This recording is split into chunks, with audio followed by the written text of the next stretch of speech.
आज हम भगवान विष्णु के द्वितीय अवतार कूर्म अवतार की कथा के बारे में बात करेंगे। भगवान विष्णु ने विश्व कल्याण और धर्म की रक्षा के उद्देश्य से कई अवतार लिए, जिसमें से उनका कूर्म अवतार द्वितीय अवतार था। इस अवतार में भगवान विष्णु ने कछुए के रूप में प्रकट हुए थे, इसीलिए इसी कछुए के अवतार के रूप में जाना जाता है। आइए अब जानते हैं कि भगवान विष्णु ने क्यों लिया कछुआ अवतार। इससे पहले अगर आप मेरे चैनल पर नए आए हैं तो चैनल को सब्सक्राइब कर लीजिएगा। वीडियो अच्छी लगे तो शेयर और लाइक कर दीजिए।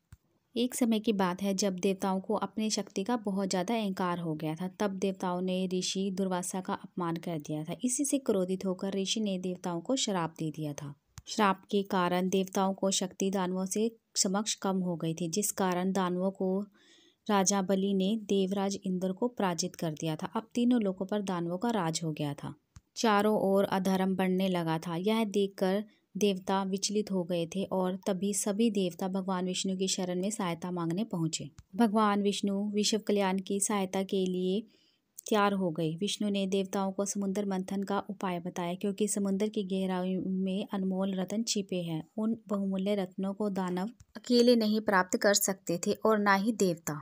इसलिए भगवान विष्णु ने इस कार्य के लिए दानवों के साथ मिलकर समुद्र मंथन करने और उसमें से बहुमूल्य रत्न पाने को कहा। साथ ही भगवान विष्णु ने देवताओं को बताया कि समुद्र में से अमृत भी निकलेगा, जिसको पीने से देवता अमर हो जाएंगे और देवताओं की शक्ति दानवों से अधिक हो जाएगी और देवताओं को उनका राज्य फिर से मिल जाएगा। भगवान विष्णु की आज्ञा पाकर सभी देवता देव इंद्र के साथ राजा बलि की नगरी में पहुंचे और उनके सामने यह प्रस्ताव रख दिया।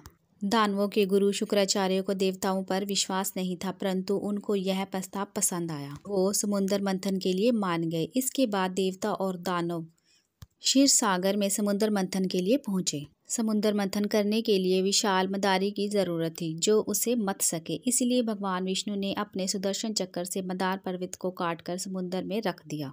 पर्वत की सहायता से देव और दानव मंथन का कार्य कर सकते थे। अब उन्हें पर्वत को घुमाने के लिए एक मजबूत रस्सी की आवश्यकता थी। इसके लिए स्वयं भगवान विष्णु ने अपना वासुकी नाग को मंदार पर्वत पर लपेट लिया।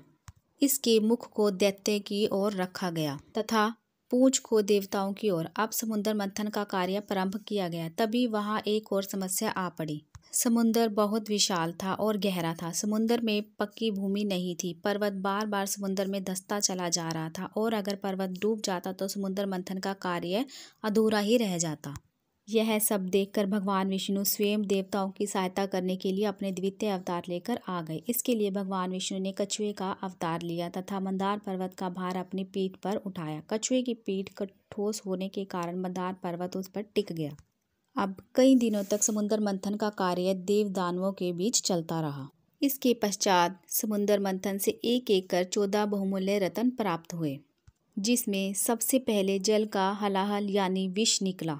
इस विष की ज्वाला बहुत तीव्र थी। इस विष की ज्वाला से सभी देव व दैत्य जलने लगे। तभी सभी ने मिलकर भगवान शिव से उस विष को झेलने की प्रार्थना की। भगवान शिव ने विष को मुंह में भर लिया। शिव जी ने इस विष को गले में ही रख लिया।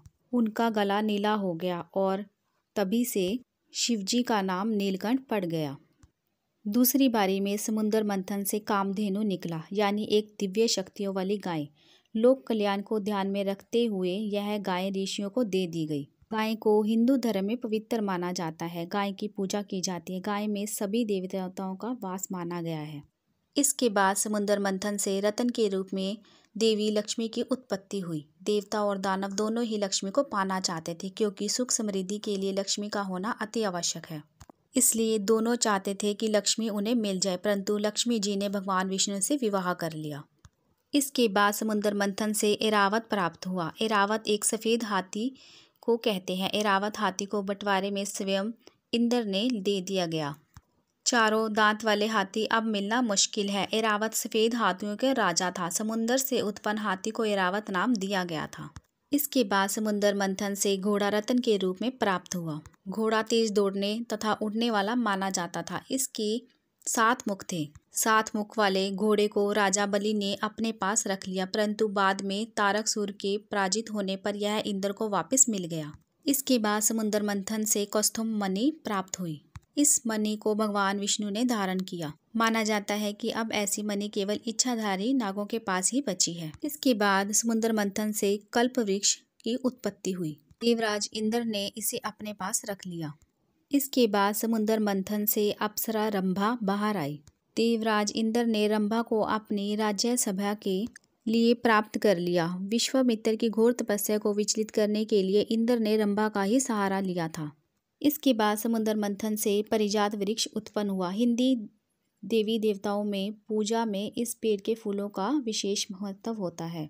पारिजात या हार श्रृंगार उन प्रमुख वृक्षों में से एक है जिसके फूल ईश्वर की आराधना में महत्वपूर्ण स्थान रखते हैं।